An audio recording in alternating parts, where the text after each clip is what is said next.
கர்த்தருடைய பரிசுத்த நாமத்துக்கு மகிமை உண்டாகட்டும். மீண்டும் ஒரு வசை இந்த டெய்லி டீல்ஸ் ஊழியத்து மூலிமா உங்களை சந்திக்க தேவன் கொடுத்த இந்த கிருபைக்காக நான் கர்த்தரை சோத்தரிக்கிறேன். இயேசுவின் வல்லமுள்ள நாமத்தில் உங்களை யாவரையும் அடியேன் மனதார வாழ்த்துகிறேன். தேவன கர்த்தர் தொடர்ந்து உங்களை ஆசீர்வதிப்பாராக. ஆமென்.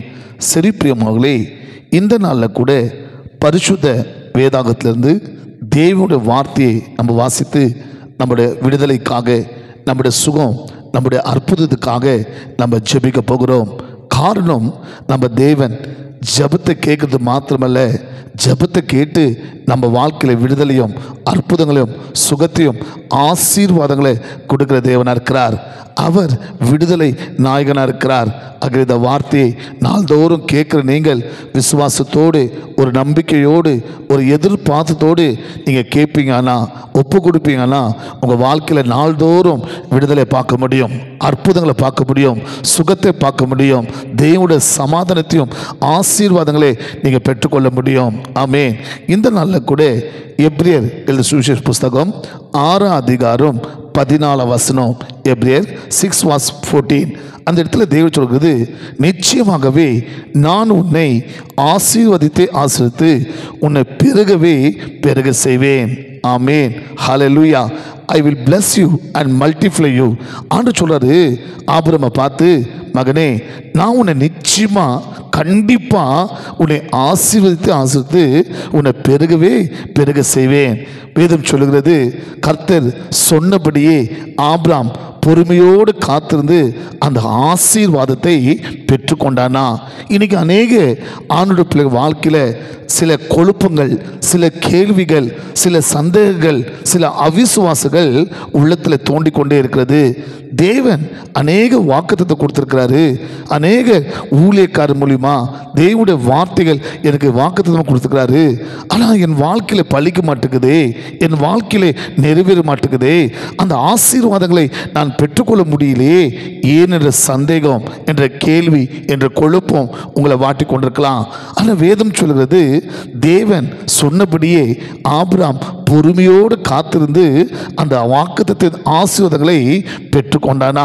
என் அன்பு சகோதரா, என் அன்பு சகோதரி, அதே தேவன் தான் இன்னைக்கு உங்க வாழ்க்கையில பார்த்து சொல்றாரு, உங்களை ஆசீர்வதித்து உங்களை பெருக செய்வேன். விசுவாசிக்கிறீங்களா? நம்புறீங்களா? விசுவாசித்தால் தேவனுடைய மகிமை காண்பீங்க.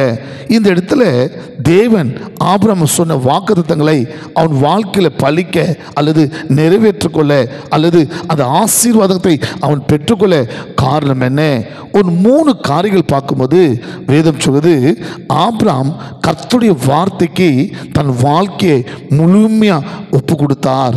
ஆமென். வேதத்தை பார்க்கும்போது கர்த்தர் சொல்றாரு, உன் தகப்பனே, தாயே, உன் சொந்த பந்தத்தை விட்டு நான் காமிக்கிற தேசத்துக்கு போக சொல்லும்போது ஆபிரகாம் பிரியமகளே அந்த தேவனுடைய சொல்லுக்கு, அந்த தேவனுடைய வார்த்தைக்கு தன் வாழ்க்கையை முழுமையா ஒப்பு கொடுத்தான்.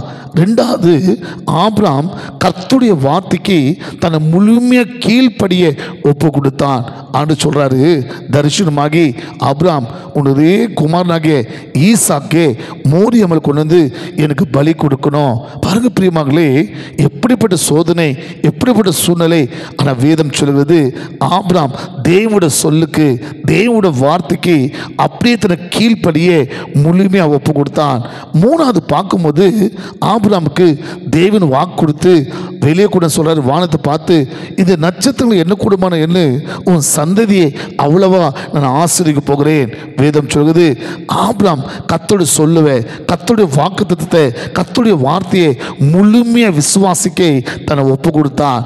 என் அன்பு சகோதரா, என் அன்பு சகோதரி, முதலாவது தன் வாழ்க்கையை தேவனுடைய வார்த்தைக்கு முழுமையா ஒப்பு கொடுத்ததினால், 2வது தேவனுடைய வார்த்தைக்கு கீழ்ப்படியே தன்னை முழுமையா அர்ப்பணித்ததினால், 3வது தேவனுடைய வாக்குத்தத்தை விசுவாசிக்க தன்னை முழுமையா அர்ப்பணித்ததினால் தேவனுடைய வார்த்தை, தேவனுடைய வாக்குத்தத்தம் அவன் வாழ்க்கையில அப்படியே பலித்தது. இன்னைக்கு நம்மள ஒப்பு கொடுக்கலாமா? கர்த்தருடைய வாக்குத்தத்தங்களை பெற்று சாட்சி அளிக்கலாமா? கண்களை மூடி, எசப்பா, இந்த நல்ல வேலைக்காக ஸ்தோத்திரம். ஆபிரகாம், ஈசாக், யாக்கோபின் தேவனே, இதோ இந்த வார்த்தை கேட்டுக்கொண்டிருக்கிற ஒருத்தர் வாழ்க்கையிலும் யாரெல்லாம் உங்களுடைய வாழ்க்கை ஏசப்பா உங்களுடைய வார்த்தைக்கு முழுமையாக ஒப்பு கொடுக்குறாங்களோ, உங்களுடைய வார்த்தை கீழ்ப்படிய ஒப்பு கொடுக்குறாங்களோ, உங்களுடைய வார்த்தையை விசுவாசிக்க ஒப்பு கொடுக்குறாங்களோ, அவங்களை ஆசீர்வதித்து நீங்கள் பெருக செய்ய ஜெபிக்கிறப்பா இயேசுவின் நாமத்தில் பிதாவே, ஆமென். God bless you.